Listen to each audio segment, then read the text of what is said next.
Hey, thank you. I would now like to turn to Steve Turner, who is the Assistant General Secretary for Unite the Union, a union who has a number of frontline key workers, members who have unfortunately fallen to this pandemic. Steve, are you there? Yeah, I'm here, Bob. Yeah, please. Okay. All right, well, thanks very much, Bob and Martin as well for the invitation, the opportunity to speak to you. It's quite a surreal opportunity on Zoom. Normally we're in front of quite a large audience, and this is, this is a great lesson for us in digitalisation and how we organise more effectively, perhaps looking forward into the future. But what a fantastic initiative, and I just wanted to say that. I know that other groups are doing similar things across the country today. And I just wanted to congratulate you also on your Council of Action that you put together in Sheffield. You're doing a fantastic job. And if ever there was a model out there that should be exported across the country, bringing communities, trade unions, our labour affiliates as well together to fight in the interests of all of us in our class, that is that model. And that's a fantastic initiative from the Trades Council. So congratulations. It's very easy to follow Lou and Tony. Thanks very much, because you say so much in saying so little. I mean, the reality is I could agree with everything that you've said. Of course, the reality is thousands of workers across the globe, hundreds here, of course, lose their lives every year in workplace fatalities. And these are not in the main accidents. These are preventable. This is industrial manslaughter on a grand scale. More people lose their lives in industrial accidents each year than indeed lose their lives on most years in wars. And yet it doesn't make the bottom right-hand corner of page 8 in any national newspaper. And it's quite disgraceful that that's the case. As it was equally disgraceful, actually, to see Johnson and others joining us this morning at 11 o'clock for a minute's silence. And I'd like to see them there next year. And we'll be reminding them in due course of their obligation to do that, because they've never joined us before. They've never recognised International Workers' Memorial Day. They've certainly not stood in tribute to workers. So we need to turn a PR stunt and a soundbite into something more meaningful for the people that are losing their lives and stuck in hospitals seriously ill as a consequence of their inaction and failure to prepare, in many cases, for a pandemic that is now hitting us, of course. This year, we have got the COVID-19 crisis, and I want to pay tribute up front to all of those workers, those frontline health and social care workers, of course, that are risking their lives and all too often losing their lives in order to protect us. And I can't say more about them in terms of praising what it is that they're doing in incredibly difficult circumstances, of course, but also to our bus drivers and our retail workers, our logistics workers, those working in warehouses, all of those workers out there, refuse cleaners and the rest, that are out there doing their job day in, day out in very difficult circumstances to make our lives that little bit easier and to ensure that we can continue during the pandemic. And in doing that, they're risking their lives very often. And you're right to mention bus drivers in particular, and Tony as an ex-bus driver will know this, of course. We've lost 25 bus workers in London alone, people inside staff as well as drivers, just to this pandemic. We've now forced the Mayor of London and the bus operators themselves to take additional safety measures to protect bus drivers and to protect other groups that are still at work in our capital and across our nations. But it's a constant fight, and that's the lesson. Safety is a constant fight, and it's only through well-organised, strong, confident trade union organisation that we force employers to do what we know they should be doing in any event to protect the lives of those that work for them. So thousands are dying disgracefully without personal protective equipment. And this really is a disgraceful situation of the government's own making. Now, we all know that this is not a time for a post-mortem of government inactivity, but, at the end of this, or at some appropriate moment, the book will be written about the measures that the government have failed to take and the economic, ideological drive that they've taken since 2010 to cut costs at every stage of their governance from our public services. And our health service supply chain is no exception to that. You know, the supply chain procurement and distribution was outsourced a number of years ago, quite disgracefully actually, by a previous Labour government. But in 2018, it was given to Unipart. Unipart operates supply chains for the motor industry in the main, and they do it just in time. They remove stock from the shelves because that's dead money, and they pull through supplies just as they're needed. And of course, whilst that might be fine in an auto plant, where the consequences of you not receiving a part on time may be at worst that you close production for a few hours or a day in order to replenish stock.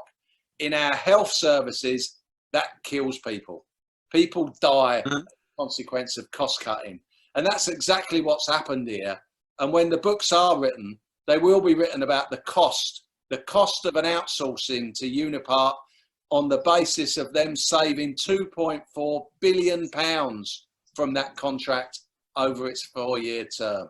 That's quite disgraceful that money was wrenched from our health service supply chain for personal protective equipment, as well as the ventilators that we desperately need and other medical equipment at a time when we should have been preparing for a pandemic that was not something that we weren't aware of. It was something that was on the agenda, and indeed the procurement of PPE was something that was identified a couple of years ago in a test, a government-led test of our resilience in terms of dealing with a pandemic. Shortcomings on PPE were identified then, and nothing was done about it to put that right. And I want to pay tribute actually to all of those that are making heroic efforts to try and meet the PPE challenge. We put out a call some time ago now for our manufacturing industries to come together, and I'm proud to say that they have. They've stepped up. They've offered to reopen furloughed plants, to put their tooling, their plant, their equipment, their workforce, which is furloughed currently, back to work, producing PPE so desperately needed across our economy. But we've seen a complete failure on the part of government to coordinate any of that. We were calling for a minister at cabinet level to step up to the plate with authority, with a budget, with the responsibility, the clout, to be able to bang heads together, to bring government departments together and join up the dots between those with raw materials, with those with a ready and willing workforce to be able to produce PPE here in the UK and not simply rely on globalised supply chains from China or elsewhere. And we've seen a devastating failure on the part of government to meet that challenge, to step up to the plate and make that call, despite, you know, retired engineers with 3D printers in their sheds making visors for a local hospice, for the design and technology classes in schools reopening again and our universities to make, you know, masks and gowns and aprons and visors, goggles and other personal protective equipment for our frontline health and social care workers. It's an absolute disgrace, and their time of reckoning will come. They're grossly ill prepared and grossly negligent in my view. And that's without going on to the question of testing. Test was the recommendation of the World Health Organization. And yet still today we see wholly inadequate resources being placed into the testing of even frontline workers, let alone a broader testing and tracing regime across our economy and our nations, which is what we desperately need if we're ever going to feel confident and safe about coming out of our current lockdown. And that just takes me to my last point that I wanted to make, Bob, which was really about how we come out of this and the lessons learned, because this cannot be business as usual.